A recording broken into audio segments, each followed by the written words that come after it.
I want to close the series by saying something I think is important. Most of the people who use spiritual bypassing language are not trying to cause harm. They are trying to help. They were taught these phrases as the spiritually correct response to suffering, and they are doing what they were taught. The research on what actually helps people through grief, trauma, and crisis is extensive, and almost none of it looks like the phrases we have decoded across the series. Let me walk through what the literature actually shows. The first thing suffering people need is validation. Not validation of every belief or interpretation they hold, validation of the feeling itself, the acknowledgement that what they are going through is hard and that their reaction to it makes sense. That sounds simple.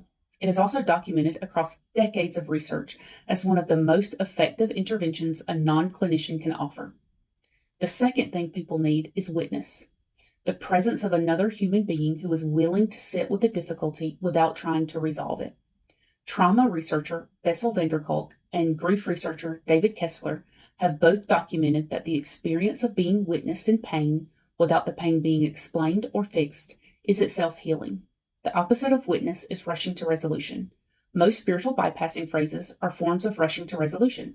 The third thing people need is practical help, concrete action, bringing food, picking up children from school, driving someone to a doctor's appointment, sitting in a hospital waiting room, showing up.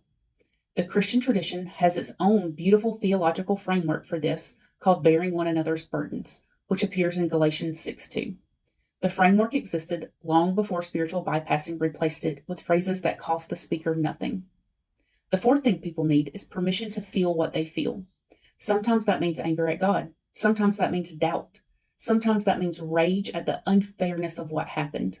Religious communities that allow space for these feelings, that treat them as part of legitimate spiritual life rather than as failures of faith, produce better psychological outcomes for their members across multiple research studies. The fifth thing people need, and this is the hardest one for many religious communities to offer, is the acknowledgement that some things do not happen for a reason. Some suffering is not redemptive. Some losses cannot be turned into gains. The pressure to extract meaning from every tragedy is itself a form of harm. The most healing thing a person can sometimes hear is, yes, this is terrible, and it is not your job to make it mean something.